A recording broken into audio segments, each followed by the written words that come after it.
Saya lagi pacaran nih sama orang Islam nih ceritanya nih kok. Ini ada kisah cintanya nih kok sedikit kok. Oh gitu.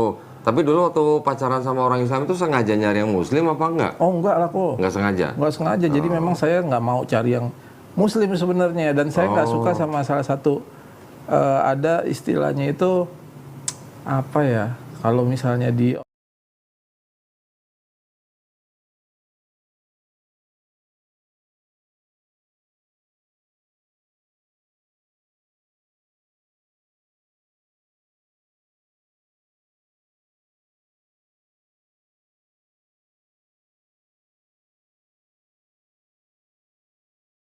Assalamualaikum warahmatullahi wabarakatuh. Alhamdulillahirrabbilalamin. Wassalatu wassalamu ala rasulillah.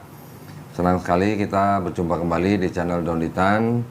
Alhamdulillah sekarang depan saya ada Bang Hendrik Sihombing. Wah, Horas bah gitu. Horas. Bang Hendrik ini dulunya masuk Islam. Bukan dulu yang masuk Islam, memang Atau gimana? kaderullahnya kita memang Muslim kan sebenarnya. Kaderullah. Keluarga dari Kristen semua. Bapak Ibu Kristen. Ibu enggak. Oh, Ibu. Ibu pindah dari Muslim ke Kristen. Ya. Terus berarti Bang Hendrik tumbuh menjadi anak dalam keluarga Kristen. Dalam keluarga Kristen. Oke, terus kembali ke Islam. Kembali ke Islam. Bang Hendrik dulu berarti. Saya dulu. Tahun? Ya, 2002. 2002, waduh. Oh, itu mah bukan mualaf lagi udah ya. Bukan mualaf. Mantan kafir. Mantan kafir tahun 2002. 2002. 2002. Ya. Masya Allah. Nah, lama bener nih. Apa namanya? Berapa saudara, Bang Hendrik? Saya berdua sama adik saya. Berdua? Laki-laki, ya. Oh, Bang Hendrik yang besar?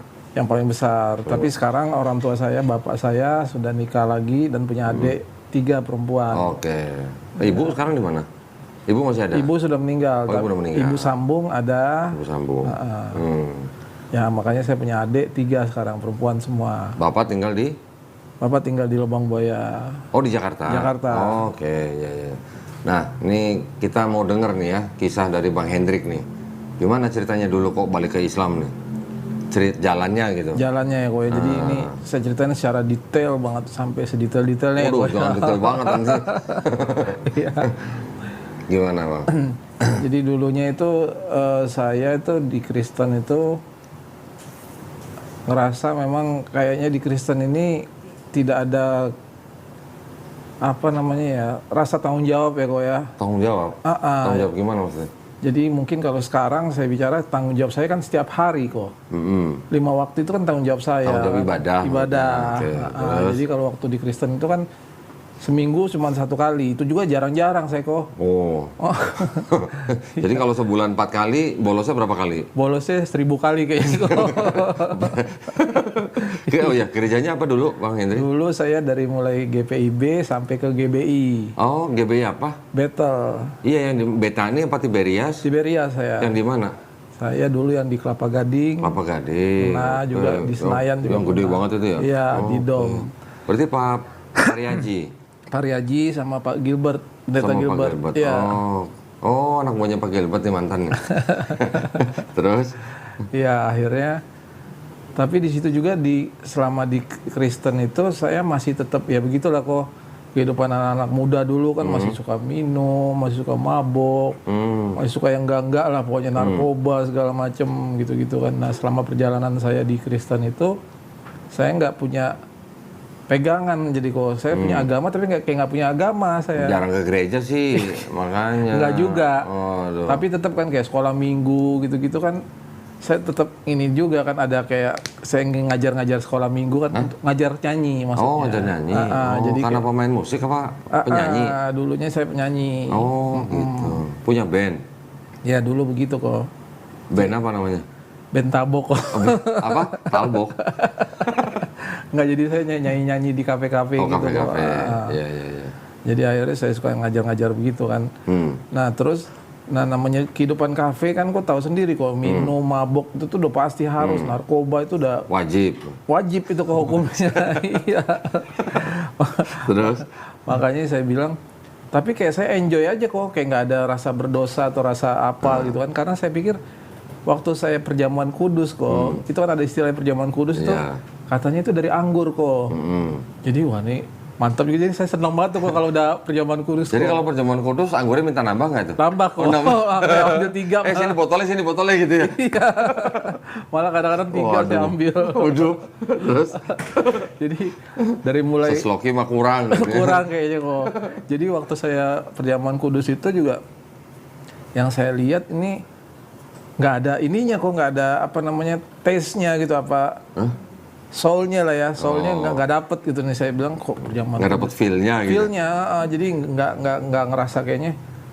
Saya malah butuh perjamuan kudus itu malah buat minumnya, bukan karena history di ininya ya kok ya. Kenapa lu nggak ke belakang mimbar? Lu minta ambil botolnya aja sekalian. Pengennya begitu kok, pengennya. Makanya saya bilang, waduh nih kayaknya kurang ini nih. Sampai akhirnya saya juga karena bosan kok. Bosan, saya sempet apa ya, kalau anak-anak dulu bilang tuh agnostik ya. Oh, agnostik. Jadi saya nggak percaya dengan adanya Tuhan gitu kan. Enggak, kalau agnostik percaya sama Tuhan, tapi nggak percaya sama agama. Ya saya justru ya nggak percaya sama agamanya kok. Tapi masih percaya ada Tuhan nggak? Percaya ada Tuhan. Percaya, ya, Cuman saya nggak percaya sama agama ini. Yang saya pegang itu kan. Nah akhirnya saya minum, saya mabuk. Nah satu saat ini kok saya lagi pacaran nih sama orang Islam nih ceritanya nih kok. Ini ada kisah cintanya nih kok sedikit kok. Oh gitu. Tapi dulu waktu pacaran sama orang Islam itu sengaja nyari yang Muslim apa enggak? Oh enggak lah kok. Enggak sengaja? Enggak sengaja. Jadi memang saya nggak mau cari yang Muslim sebenarnya. Dan saya nggak suka sama salah satu, ada istilahnya itu apa ya? Kalau misalnya di orang apa suku ini saya nggak suka gitu loh. Nah tapi ternyata malah dapatnya yang orang Islam yang benar-benar taat dari gitu, suku yang dulu nggak mau. Makanya saya bilang itu kualat namanya itu. itu dia, makanya saya kayaknya banyak kualat ini kok. Terus jadi akhirnya saya pacaran sama dia kan. Nah di situ saya ngelihat ini orang sabarnya kok. Sabarnya, terus ketulusannya yang saya lihat. Jadi dia itu nggak pernah marah saya minum, dia nggak pernah ini, nggak pernah. Jadi kayak ngasih saya kebebasan yang tapi tetap di ini nama dia gitu kan. Nah satu saat saya antara tidur dan enggak kok. Jadi karena udah mabok kali ya, jadi nggak ngerti lagi saya itu kan. Maboknya itu parah banget. Saya rasa itu mabok yang paling parah buat selama saya di dunia hitam. Selama di karir mabok. Iya, di dunia permabokan itu kayak mabok yang paling parah buat saya. Emang minum apa, spiritus apa? Kayaknya Baygon. Ngomong branded. Brand nggak apa-apa. Siapa tahu endorse gitu. Iya, itu dia. Tapi bukan buat diminum kok ya. Bukan buat diminum ya.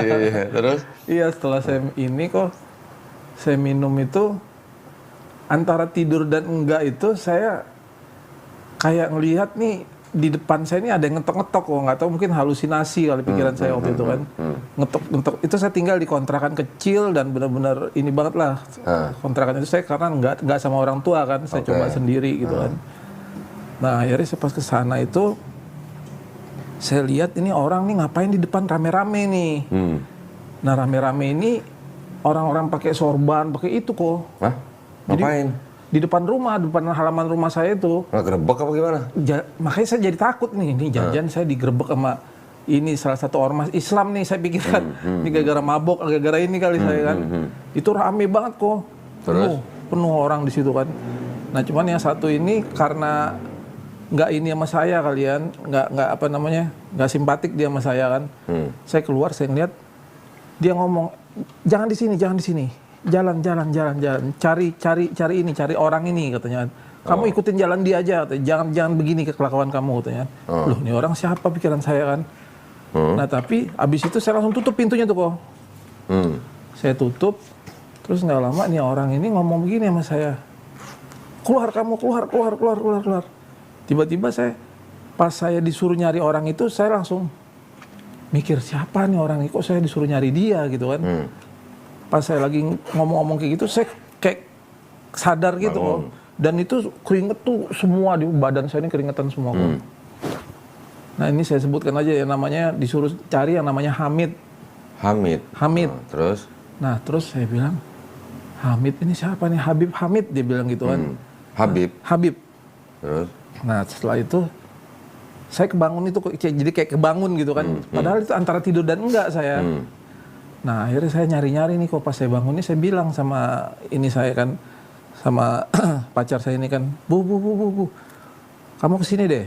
Saya pengen tahu nih, saya ada mimpi, bukan mimpi sih, saya begini.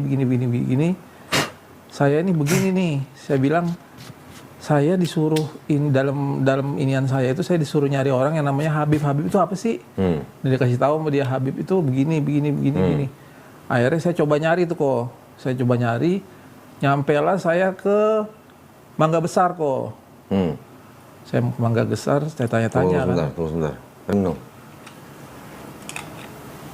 Nah, lanjut Bang. Terus ke Mangga Besar. Hah, Mangga Besar? Mangga Besar. Gang berapa nih? Gang Besar berapa nih?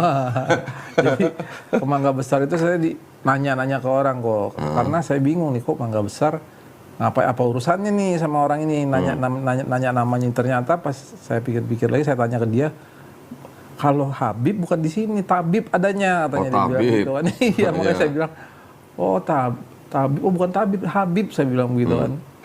Nah, lama saya udah banyak tempat tuh kok yang saya tanya-tanyain kok. Tiba-tiba disuruh lah sama orang Mangga Besar ini coba ke Condet katanya kan. Dari situ saya ke Condet kok, saya cari semua sampai tukang ojek semua saya tanyain semua satu-satu tuh kan. Nggak ketemu kok.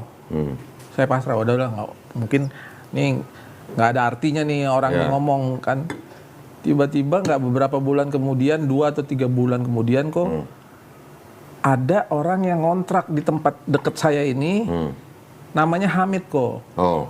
Nah dia dari Hadrol Maut. Terus? Nah dia nih ya mukanya muka Arab gitu kok. Tiba-tiba, nah itu saya kalau dia ngeliat saya itu setiap saya pulang mabok saya kan. Dia itu masih mabok tuh? Masih terus, masih jalan. Udah kapok habis itu. Masih jalan kok. Terus, iya. Terus? Akhirnya saya ngeliat dia kan, dia senyum aja kan. Nah cuman pas ketika saya ngeliat muka dia gini, kok jadi kayak saya ngeliat muka dia tuh kayak teduh ya, kayak adem kayak ini. Kok nih anak kenapa ya, enak banget sih ngeliat mukanya gitu kan. Setelah beberapa kali ketemu, akhirnya saya ngobrol sama dia tuh kok. Nah ngobrol tentang, dari awalnya tuh dia nggak ngomong langsung tentang masalah agama kok. Dia awalnya ngomong tentang, abang gimana, abang apa sih kerjanya gini kok tiap malam pulang mabok bang, gini. Iya saya di kafe, maklum lah namanya saya. Wajib mabok. Kalau nyanyi itu kan karena kita dari tamu segala macam harus dikasih ini botol gitu kan, minum gini. Oh gitu bang, gini. Nah tiba-tiba ada satu saat saya ada masalah kok. Saya ada masalah yang kayaknya saya harus butuh orang nih untuk ngobrol. Nah tiba-tiba nih si Habib inilah yang ingin ke saya kan, ngasih satu solusi yang itu pas banget ke saya. Dia bilang, sebenarnya semua jalan keluar di dunia ini, mau apapun masalahnya, minta sama Allah. Dia bilang begitu kan. Nah saya bilang, Allah itu siapa? Kalau di tempat saya kan Allah kan. Jadi saya bilang, Allah. Gitu. Abang agamanya apa bang? Saya Kristen. Tapi abang nggak pernah ke gereja katanya. Ya kata siapa saya nggak pernah ke gereja, tapi kan saya baca Alkitab. Saya bilang gitu, itu pembenaran kok. Akhirnya dia bilang, ya udah bang. Nah cuman yang saya takjubnya lagi, omongan dia itu kenapa kena di hati saya. Jadi tentang abang harus menjalankan begininya ini, maksud saya ya kayak abang coba sholat. Hah? Nyuruh sholat? Orang Kristen kok suruh sholat gimana? Nah makanya nih, ini gini bang, ini gini kok. Jadi awalnya dia ngomong dulu nih, dia ngomong kalau di kita di agama Islam ini harus sholat, harus begini. Nah saya bilang, wah lu gila kali lu ya, sholat gue tahu juga enggak kan, apa sih sholat, sedangkan saya paling benci banget dulu kok. Sama yang namanya agama Islam saya paling benci kok. Kenapa? Karena suka tetangga saya ini di depan ini suka majelis taklim kok. Dulu terutama sering ngundang ustadz siapa yang Jainuddin MZ. Almarhum. Masya Allah, itu mah ustadz keren itu. Itu kalau ngomong itu kan, wah ilah, kita dibantai terus tuh kok. Berasanya gitu waktu saya masih. Saya masih jahiliyah. Enggak, dulu gue waktu masih Kristen, gue sering nonton almarhum ustadz itu Jainuddin MZ. Tapi pas waktu itu omongan-omongan dia tuh malah saya pikir nyerang. Kayaknya wah ini begini. Akhirnya saya bilang, wah ini kok kayaknya nggak bener banget sih, sedangkan di Kristen kan kasih nih kan, embel-embelnya kan Kasih siapa dulu nih? kasih siapa kayak gitu. Kasih apa dulu? Kasih apa dulu. Terus? Jadi makanya saya bilang, kok begini sih? Akhirnya saya juga jadi ada rasa nggak ini juga gitu loh. Nah tapi pas pada waktu dia ngomong sesuatu ini, kok jadi saya ngerasa tenang kok. Saya ngerasa tenang. Saya akhirnya ada rasa pengen untuk mencoba nih. Gimana sih, bener apa enggak sih ini omongannya dia ini kan karena mungkin karena kegelisahan saya kan. Kegelisahan saya tuh saya sempat nggak percaya kok sama apa-apa kok. Saya pikir wah nih kasarnya nggak perlu gue ke agama ini juga gue sembah aja pohon sekalian kan. Kalau misalnya bisa bantu pun gue sembah nih pohon gitu kan. Nah cuman saya coba tuh kok, saya coba, saya tanya-tanya nih. Coba apa maksudnya nih? Saya tanya-tanya ke calon mantan pacar saya ini, istri saya sekarang kan. Saya coba nanya ke dia kan, orang terdekat saya kan. Gimana sih ini maksudnya apa sih, sholat itu apa, gini. Kamu ngapain nanya kayak gitu? Aku aja udah mau ke gereja karena kamu kan. Loh?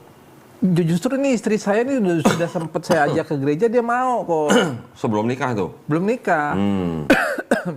Terus? Lah kok jadi saya yang malah sekarang mau belajar Islam? Mau belajar Islam gitu kan. Kenapa? Dan makanya saya bilang kok kalau untuk saya ini bukan orang yang belajar, benar-benar belajar tentang Islam baru mau masuk gitu kan. Jadi saya sudah main sini kok. Hati saya, perasaan saya, kalau saya di hati kecil saya ngomong iya, ya saya akan jalanin. Karena bahasanya memang susah kok kalau kayak gitu, lebih ke spiritual ya kok ya. Akhirnya saya coba jalanin itu.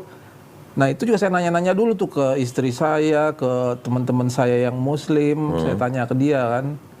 Nah baru saya mau minta ajarin nih sama si Habib ini nih. Nah dia ngomong, saya itu kalau di Islam itu katanya karena saya dari Hadramaut, saya begini, makanya saya dipanggil Habib. Karena saya keturunan Rasulullah. Saya iya aja, yang penting dia mengajarkan kebenaran buat saya kan. Terus? Nah dari situ akhirnya saya mulai itu kok belajar agama, belajar sholat kan. Dan ternyata di agama itu, di agama yang sekarang ini luar biasa kok. Banyak banget mukjizat yang saya dapetin ya, bukan mukjizat ya, mungkin kalau mukjizat bahasa sebelah lah ya. Di Islam juga ada. Islam juga ada ya. Jadi lebih banyak hal-hal yang kayak gitu kok yang terjadi di hidup saya, dengan keyakinan yang saya punya, dengan agama yang saya milikin sekarang ini. Banyak saya dapat hal-hal kayak gitu. Jadi contohnya nih kok, salah satu contohnya, saya tidak kerja apa-apa kok. Istri saya harus melahirkan. Saya pegang duit cuma 15.000 kok. 15.000 tuh. Tunggu, itu kan setelah menikah? Setelah menikah. Nah, sebelum menikah ini berarti waktu itu belajar Islamnya sama Habib itu? Sama Habib itu, Habib Hamid. Terus setelah itu? Nah setelah itu baru belajar terus bersyahadat atau gimana? Diislamkan sama Habib Hamid. Bersyahadatnya sama Habib Hamid? Habib Hamid. Oke. Terus? Nah makanya juga ini nanti saya akan tanya ke Koko, apakah cara bersyahadat yang benar itu harus, kan saya lihat juga di videonya Koko tuh ada bahwa ini harus di masjid, terus ada dapat apa namanya koko segala macam gitu-gitu kan. Peralatan sholat. Peralatan sholat gitu-gitu. Nah kalau saya kan enggak, jadi saya setelah disyahadatkan itu ya udah sah saya jadi Islam dan tidak ada catatan-catatannya kok. Oke, terus? Karena itu kan person to person kan. Akhirnya udah saya menjalankan itu. Nah saya nikah lah nih. Jadi pas pada waktu nikah ini saya sudah bukan Kristen lagi. Tapi waktu setelah bersyahadat terus ganti keterangan agama di KTP enggak? Enggak. Nah, terus nikahnya cara apa? Secara Islam. Lah kok bisa KTP-nya? KTP-nya Kristen? KTP-nya Islam. Loh, kapan gantinya? Ya udah diganti kok. Jadi maksudnya waktu itu mungkin ya pakai inilah apa namanya orang dalam lah gitu kan. Ganti KTP-nya sebelum syahadat atau sesudah syahadat? Ganti KTP-nya sudah syahadat. Oh, ya berarti ganti. Setelah syahadat ganti. Baru ganti. Oke. Terus? Nah setelah itu baru pas setelah saya nikah ini itu nggak langsung enak kok kehidupan saya. Jadi sampai wah itu dengan biaya cuma 15.000 itu saya bisa, akhirnya istri ini teman saya yang sudah lama kok, yang saya cuman yang nggak kepikiran sama saya lah. Jadi saya sebutkan aja nih kok ya. Jadi saya dibantu sama Eros Lion Seven itu kok, saya cuma WA dia. Oh. Ros, istriku masuk rumah sakit nih Ros, gini. Tiba-tiba langsung ngirimin kok. Nih udah kau ini. Tadinya saya malu dan takut ngomongnya. Tapi kayaknya Allah tuh bilang, ya udah nggak apa-apa. Jadi akhirnya saya berani kok. Saya ngomong, itu langsung dibayar kok. Tunggu sebentar, saya boleh mundur dikit ya. Waktu nikah dengan calonnya waktu itu nikah secara Islam. Ya. Orang tuanya gimana? Orang tuanya awalnya nggak mudah langsung nikah gitu kok. Nggak, orang tuanya Bang Hendrik. Oh ya, nggak mudah dengan begitu. Jadi ini memang ada prosesnya lagi. Bener, kok harus tanya itu juga memang. Gimana? Jadi sebelum saya mau nikahin istri saya ini, orang tua nggak terlalu ini sebenarnya kok. Cuman yang ngeri itu keluarga dari saya. Keluarga besar saya justru. Sampai ada yang bilang, udah tahu lo Islam itu identik dengan kemiskinan, lo malah masuk ke situ, lo jadi orang susah kan lo nantinya, lo lihat aja. Pada nyaci-nyaci yang begitu-begitu deh ya. Nggak, waktu Bang Hendrik masuk Islam, ngasih tahu orang tua? Masih tahu kok. Terus gimana reaksinya? Ya kalau orang tua saya sih nggak terlalu yang nggak apa-apa. Jadi ya memang ya terserah kau ya, kau yang pilih jalan kau ya, kau yang jalanin sendiri nanti. Cuman jangan minta tolong sama aku ya kalau terjadi apa-apa. Terus waktu nikah orang tua datang. Okay, terus udah datang gitu. Nah cuman dia masih ya mungkin karena sayangnya ke saya itu, jadi ya dia kasih ini adalah kebebasan lah buat saya kan. Nah cuman di sini yang saya pikir juga, waduh nih kok dari keluarga istrinya malah yang justru pertentangan ini kok. Keluarga istrinya Bang Hendrik malah menentang. Sebelumnya ini memang saya ini nggak langsung nikah begini kok. Jadi dari bapak saya juga ada, dari keluarga besar saya juga ada pertentangan, dari keluarga istri pun kayak gitu juga kok. Jadi kita ini sebelum saya disahadatkan, ini saya udah sahadat. Itu sudah mau menjelang mau pernikahan kok. Sebelumnya belum kok. Belum apa? Saya belum langsung sahadat begitu. Iya. Nah itu kabur dulu saya dari rumah nih kok. Kabur dari rumah, istri pun juga kabur dari rumah. Nah akhirnya kita ketemu. Nah baru saya berguru minta tolong sama Habib ini. Jadi makanya saya agak ringkas tadi itu supaya akhirnya saya nikah. Tadinya tuh kita kabur-kaburan dulu kok. Kaburnya nggak sehari 2 hari kok, setahun 2 tahun kok. Akhirnya ya itu. Saya sempat dipukulin juga dulu sama abangnya. Abang calonnya istri. waktu itu. Terus? Jadi mungkin karena, adekku dibawa lari, keluarganya juga begitu kan. Sampai ibunya sakit-sakitan. Saya merasa ada dosa juga saya ke mama mertua saya. Mungkin karena saya kali kan yang dia bikin ini. Cuman ya jalan Allah kan, saya nggak ngerti juga. Dan saya niatnya serius gitu kan. Bukannya mau main-main ini anak gitu kan. Akhirnya ini kita langsung ke pas pernikahan kok ya. Pas pernikahan saya ini keadaan masih nggak enak tuh kok. Jadi dulu nih saya nih bukan dari keluarga berada kok. Saya dari orang yang susah. Bapak saya yang dulunya produser ini bangkrut kok. Nah keluarganya dia dari keturunan orang-orang inilah gitu kan. Nah akhirnya dia kayak nyepelein nih awalnya nih, lu nggak mungkin lah orang kayak rambut panjang, pakai anting, tatoan, nggak bakal bisa lu jadi orang lu, udah jelek duluan lah image-nya gitu kan. Nah cuman ya di situ saya lebih tunjukkan aja ke ke keluarga istri bahwa gue masuk Islam bukan karena lu, bukan karena manusia, tapi karena memang banyak hal yang terjadi di sini. Makanya saya bilang gitu ke kokokan kayak tadi nih contoh nih. Saya pertama kali saya nginiin istri itu kok, speser pun tidak ada bantuan dari keluarga istri dan tidak ada bantuan dari teman-teman saya yang dekat. Justru orang yang lama tidak ketemu sama saya, dia yang membantu kan. Karena saya minta sama Allah, ya Allah, tunjukkanlah jalan keluar untuk hamba ya Allah. Jika engkau mengasihin hamba, engkau menganggap hamba ini adalah hambamu, hamba mohon ya Allah, sampai nangis-nangis saya kok. Dan langsung dikasih kok. Tadinya saya udah mau lompat kok dari rumah sakit Kartini Bekasi kok. Lompat kemana? Lompat ke bawah. Oh terjun maksudnya? Oh kira lompat pagar. Enggak kok. Jadi, karena udah frustasi kok. Ini duit dari mana 15.000 kok biayanya 9.750.000. Saya masih inget banget itu. Ini duit dari mana saya nih harus nginin ini nih ya. Ini anak orang loh.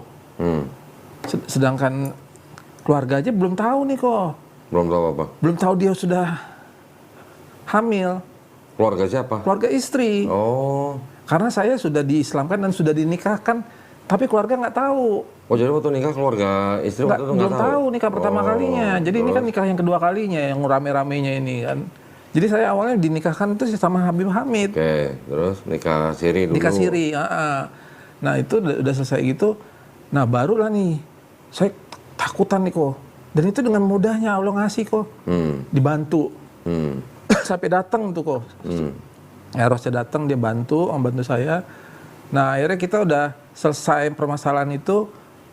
Ada masalah lagi kok, istri saya ternyata kandungannya lemah. Jadi dia itu hamil di luar kandungan. Yang setelah yang pertama itu kan. Jadi yang mana? Yang anak pertama? Anak pertama. Terus anak keduanya? Anak keduanya begitu juga karena sudah ini anak keduanya nggak jadi malah kok. Oh, nggak jadi. Jadi malah anak saya ini. Oh, yang pertama? Malah jadi akhirnya. Yang nggak jadi. Nggak jadi apa maksudnya? Nggak jadi anak. Nggak jadi lahir? Nggak jadi lahir. Yang pertama? Yang pertama karena itu hamil di luar kandungan. Oke, terus? Kandungannya bermasalah. Nah, yang kedua ini saya pikir kata dokter jangan Bu, jangan dulu, jangan hamil-hamil dulu bahaya nanti. Soalnya saya nggak mau hamil duluan, tapi suami saya ini terlalu nakal terus gitu gimana dong? Iya, benar kayak gitu kok. Iya. Istrinya jaga-jaga kandungan, suaminya terus mah gitu. Gimana? Nyolek-nyolek terus ya kok ya. Iya sih.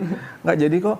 Memang pas lagi yang keduanya ini kok, ini nggak boleh sama dokter kok. Jangan sampai Pak, nanti masalahnya ini menyangkut nyawa istri Bapak gini. Nah saya takut itu, nggak berani kok. Tapi ya mau nggak mau akhirnya saya bilang kalau saya kayak gini, ya kayak hati saya aja udah nggak apa-apa lah. Kalau manusia ngomong nggak. Jadi saya tuh memang ketika saya pindah agama Islam ini, saya tuh langsung jadi orang yang terlalu pede mungkin kok ya. Pede gimana? Pede bahwa Allah pasti akan nolong gua nih. Iya. Karena kan dari beberapa kali yang saya jalanin, kayak saya ditolong untuk pas hamilnya istri, kayak saya nggak makan dulu, kita makan nasi itu berdua. Saya beli nasi yang harga 1.000 perak gitu-gitu.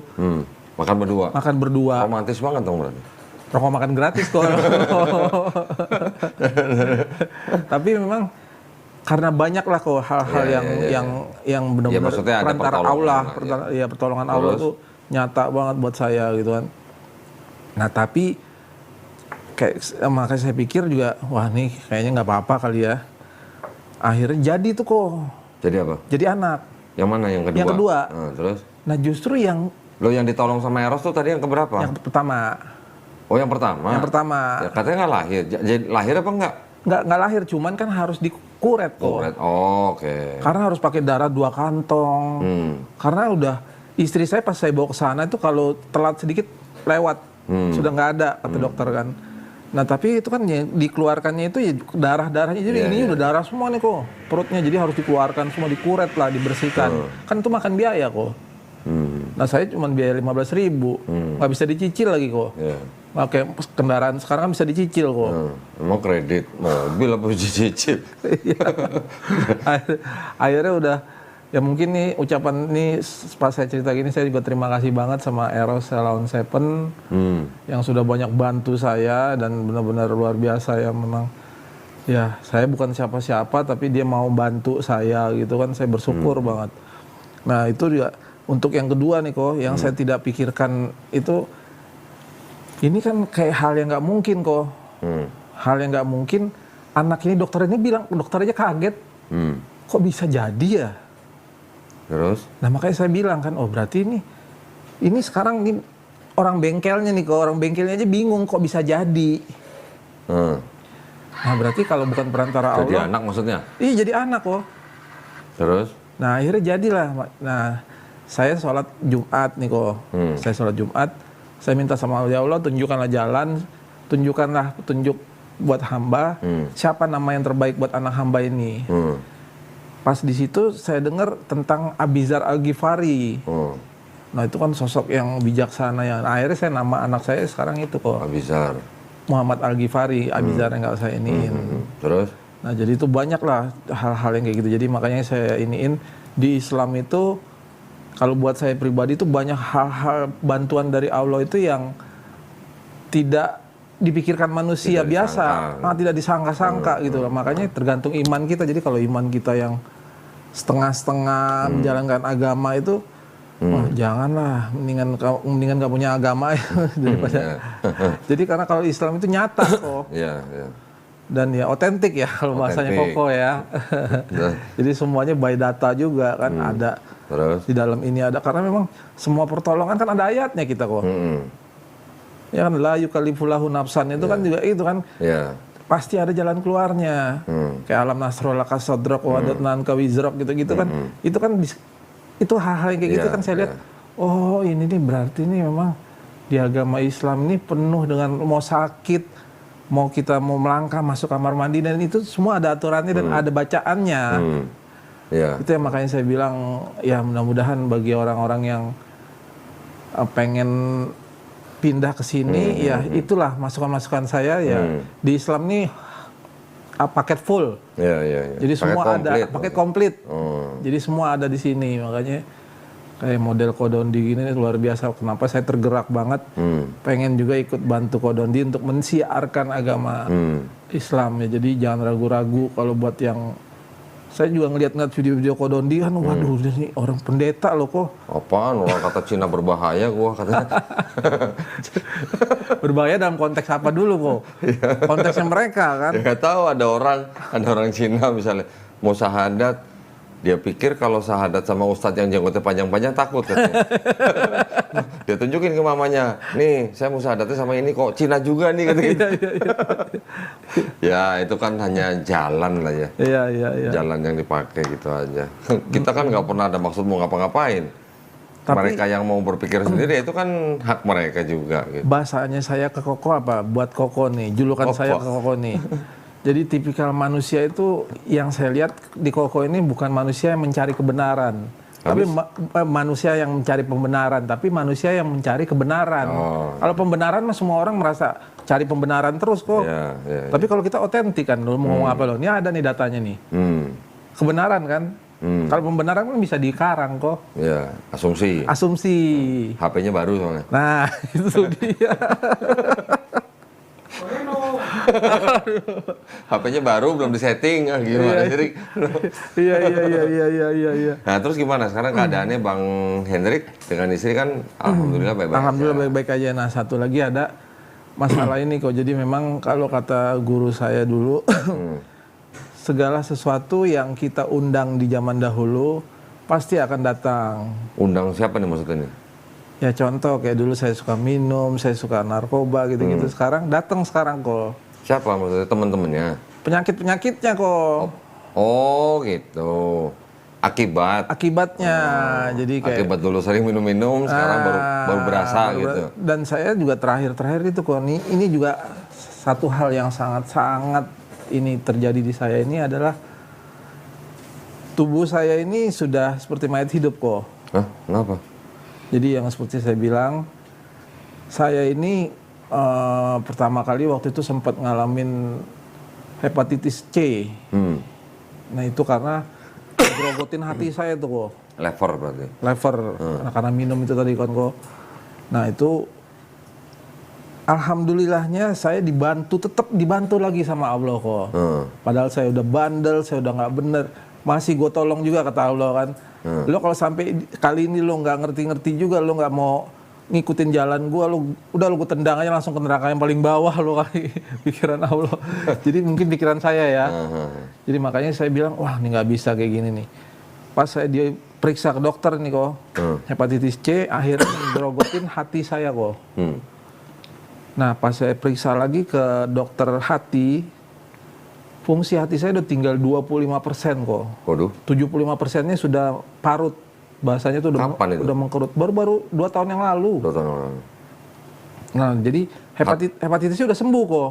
Sudah disembuhkan dengan ratusan juta kok. Untuk ngobatin hepatitis itu kan. Karena ini rambut rontok-rontok sama kayak penyakit kanker kok. Rambut saya rontok-rontok keras obatnya itu kan. Udah sembuh, nah tinggal hati saya kok yang 25% ini. Orang dokter ngomong sama saya gini, Pak, Udah Bapak nggak usah banyak mikir Pak, di rumah aja tenang, istirahat aja, tinggal nunggu aja Pak katanya. Nunggu apa? Nunggu apa nih Dok maksudnya Dok? Enggak, maksud saya ya hidup ini buat ini aja, dia nggak usah banyak pikiran. Saya udah tahu nunggunya itu nunggu mati maksudnya, kan kurang ajar kan dokter ini kan nggak mau ngomong langsung aja gitu ke saya. Cuman saya bilang, loh saya mohon maaf Dok, saya nggak ya saya biasa aktivitas kan, biasa kesana, biasa kesini, ya cuman dikurangin aja Pak, banyak dikurangin aja karena kalau udah menyangkut hati itu nggak bisa sembarangan Pak, karena nanti endingnya Bapak ya mohon maaf liang kubur katanya. Ya, semua juga maksud ujungnya liang kubur. Makanya saya bilang, akhirnya saya nggak. Tunggu sebentar, Bang Hendrik emang setelah masuk Islam memang masih minum? Enggak. Tapi kan efeknya kok. Efek dulu. Efeknya. Dulu yang diminum apa aja sih? Dulu itu apa? Minyak tanah kali itu. Mentang-mentang badannya melar jadi minyak tanah ya Boy ya. Iya, jangan-jangan minumnya minyak tanah jadi melar badannya. Jadi waduh. Memang banyak banget kok. Jadi ya saya dari mulai obat-obatan, dari mulai minuman, dari mulai macam-macam deh yang saya iniin gitu kan, karena memang dulu kan masih muda kok. Ini pembenaran nih kok. Ini baru pembenaran kok buat saya kok. Terus? Jadi makanya ya itu ya efeknya ya jadinya kayak gini. Jadi sekalian juga saya buat anak-anak muda yang senang-senang mabok, senang-senang minum gitu ya. Nanti akan nikmatin, selamat ya. Paling gitu begitu. Makanya itu Homer dilarang ya. Nah, di Islam itu maksudnya. Makanya Homer dilarang itu karena efeknya nih begini. Kalau rokok gimana rokok? Kalau rokok sah-sah aja kok. Sah aja. Pembenaran itu pembenaran namanya. Enggak kok, jadi gini. Tapi ini ada contoh nih kok. Ini bukan pembelaan atau pembenaran kok ya. Itu pembenaran. Ini ada contoh, nanti saya mau saya bawa udah meninggal si orangnya kok. Tapi dengan meninggal itu umurnya udah 90 kok. Oh, 90. Merokok. Ngerokoknya kuat kok. Tapi dia nggak ada jantung, nggak ada apa kok. Akhirnya pas meninggal itu umur 92. Mas saya bilang supaya saya umur panjang saya ngerokok. Ini pembenaran ini. Ya, terus sekarang profesinya apa Bang Hendrik? Saya wartawan kok. Oh, wartawan. Wih, ngeri wartawan. Ini lagi mau wawancara gua berarti. Makanya saya bilang nanti gantian ya kok ya. Gantian ya. Ya, yang penting kita siar dulu ya. Yang penting itu. Jadi hidup saya sekarang ini saya ngeliat saya numpang sama Kodondi untuk numpang bersiar, untuk menyebarkan kebaikan, kebenaran. Jadi saya sudah berpikir sekarang ini bukan ke materi, bukan ke apa-apa lagi kok. Sekarang saya sudah berpikir bagaimana caranya supaya selama kita hidup ini, sisa hidup kita ini punya manfaat dan punya nilai buat orang lain, orang banyak. Intinya begitu kok. Sama keluarga besar sekarang hubungannya gimana? Alhamdulillah. Baik aja, dan saya sudah mulai. Jadi gini kok, ada juga ini ada cerita sedikit lagi kok. Paman saya itu amang tua saya. Jadi dulu yang kalau saya datang ke rumahnya itu kayaknya gimana ini banget gitu, antipati banget sama Islam kan. Tapi ya justru sekarang kebalik kok, yang mengajarkan kasih itu justru dari orang Islam ini kok, saya Muslim ini. Saya tetap baik sama dia, saya tetap perhatian sama dia sampai di akhir hayatnya dia. Dia minta bantu saya terus, saya tolong. Oh, dia meninggal, udah meninggal. Oke. Pas waktu zamannya Covid, orang-orang pada takut kok nginin dia kok, saya nggak ada ininya kok, lillahi ta'ala saya bilang. Ya akhirnya mungkin keluarga-keluarga yang lain, keluarga-keluarga saya yang lain yang masih di agama yang lama ngelihat si Riko nih luar biasa nih kok, nggak ada takut-takutnya nih. Karena kan ya itu dia maksud saya, jadi saya terbalikan lagi. Kasih itu dia ada di Islam. Islam itu sebenarnya ada kasih. Iya. Jadi bukan kayak sekarang. Namanya aja rahmatan lil alamin. Itu dia rahmatan lil alamin kan, bagi yang nggak tahu kan mungkin Islam itu kan hanya yang yang kalau kasih sama rahmat itu, kasih itu masih di bawah rahmat. Betul. Iya. Rahmat itu udah istilah tingkatan paling tinggi. Paling tinggi ya kok ya. Terus. Ya makanya ya. Bapaknya gimana? Bapaknya? Nah kalau bapak saya itu orang yang tidak percaya Tuhan kok. Sampai sekarang? Dulunya. Oh dulunya. Jadi, bahkan Kristen? Ya Kristen, tapi Kristen yang tidak percaya sama Tuhan juga. Setelah itu kan dia ini juga kok. Sama juga. Nah jadi ada satu pas waktu itu, jadi saya ini sempet ya namanya anak ya kok, pasti saya doain terus orang tua sama paman saya juga saya doain terus kan. Supaya gimana caranya ya, makanya saya percaya dengan kekuatan doa itu luar biasa kok. Dan tapi pastinya kita juga harus berbenah diri dulu juga dong ya kok ya. Tapi kalau di Islam memang gini sih kok yang saya lihat kok sekarang pelacur aja yang ngasih makan anjing aja kok bisa dia langsung ini kok. Iya ngasih minum anjing aja bisa langsung dapat ini kan dia kan. Apalagi kita karena kalau kita punya iman yang kuat saya rasa enggak. Enggak, papanya sampai sekarang masih nggak percaya Tuhan. Awalnya begitu kok. Nggak sekarang? Sekarang ini jadi saya sendiri kaget kok. Saya pas lagi ke rumah sakit, saya lagi sholat. Assalamualaikum warahmatullahi wabarakatuh. Saya lihat, lah, kok siapa? bapak saya Lah, lagi di masjid. emang nggak tahu apa? Nggak tahu. Lah kok bisa tahu bapaknya di masjid? Jadi saya tahu dia udah Islam, nah, tapi dia kan tetap nggak menjalankan kok. Kapan dia masuk Islamnya? Saya nggak tahu saya kapan masuk Islamnya. Tuanya tiba-tiba udah Islam aja. Oh gitu. Adiknya pun juga gitu, tiba-tiba udah Islam aja. Oh, alhamdulillah. Jadi saya bilang ini kayaknya masuk Islamnya saya ini menular kok. Jadi ke bapak saya juga, ke adiknya juga. Cuman kalau yang perempuan-perempuan masih tetap di Kristen sekarang dan keluarga besarnya yang lain tuh masih di Kristen. Cuman nanti mungkin ya saya selalu doakan mereka supaya mereka menemukan ihdinas siratal mustaqim lah ya. Iya. Kembali ke jalan yang benar. Terus waktu tahu papanya di samping itu gimana? Kaget saya kok. Terus? Wah nih bokap gua nih. Terus? Ya saya senang lah kok. Pasti kan wah alhamdulillah bapak saya udah menemukan hidayah nih kayaknya kan. Akhirnya udah habis itu tapi saya nggak mau bahas kok. Hah? Kalau saya bahas berdua ke dia gitu takutnya nanti ada terjadi yang gimana-gimana. Saya selalu begitu sih namanya mau bapak nggak mau memicu konflik gitu-gitu karena kan sama-sama keras kok. Ya kan udah sama-sama Islam. Iya, cuman takutnya nanti kamu ngapain guru-guruin aku sih gini-gini, takutnya begitu kok. Oke. Jadi saya biarkan aja, yang penting dia sudah mau ngikutin jalan yang benar, sudah mulai sholat, sudah mulai karena kan ya yang penting sholatnya itu kok. Iya. Yang ditanyakan itu karena kan Iya. pertama kali malaikat pas kita nggak ada itu yang dipertanyakan apanya kan, sholat kita kan. Iya. Itu ya saya udah bersyukur nih. Alhamdulillah. Berarti papanya sekarang udah Muslim. Muslim, makanya saya bilang ini paman saya juga Muslim sekarang kok dan lebih taat lagi.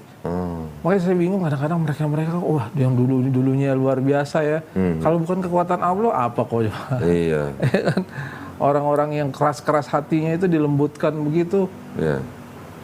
Yang bisa membolak-balikan hati manusia kan Allah SWT. Itu sering banget tuh saya lihat Koko ngomong kayak gitu tuh kan.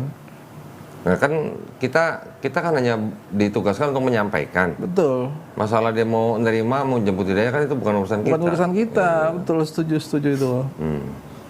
Ya alhamdulillah ya. Iya alhamdulillah intinya mudah-mudahan banyak lagi nanti orang-orang kayak kita ya kok ya.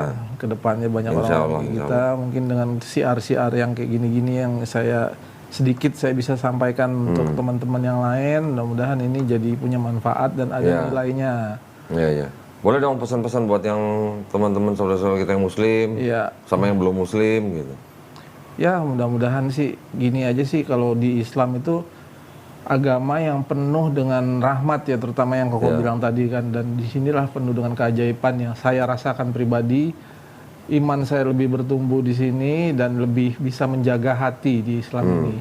Jadi buat teman-teman atau saudara-saudara saya yang masih di tempat yang lain, ya mudah-mudahan nanti Allah akan tunjukkan hidayahnya untuk bisa bareng-bareng kita ke jannahnya. Amin. Mungkin itu dari saya. Ya baik, gitu aja ceritanya, nggak ada lagi? Mungkin ada lagi? sih kok ada, cuman nanti kita ceritanya nanti di tahun depan kok. Di belakang tahun depan lama amat. Baik, kalau gitu terima kasih banyak Bang Hendrik ya. Semoga kita semuanya istiqomah, semoga semuanya kita husnul khotimah. Amin. Salam buat keluarga. Ya, terima kasih banyak ceritanya. Mudah-mudahan membawa inspirasi buat kita semua, menguatkan iman kita, membentengi akidah kita ya. Amin. Baik, kalau gitu buat para pemirsa terima kasih banyak atas perhatiannya. Juga buat para pemirsa yang ingin membantu perjuangan dakwah kami dipersilahkan untuk mengirimkan ke Bank Muamalat dengan nomor rekening 3030 300 ya atas nama Yayasan Karina Mualaf Indonesia. Barakallahu fikum. Semoga partisipasi para pemirsa diterima di sisi Allah Subhanahu wa taala ya. Amin ya rabbal alamin. Baik, kalau gitu kita pamit undur diri. Insya Allah kita berjumpa lagi. Akhir kata wabillahi taufiq wal hidayah. Wassalamualaikum.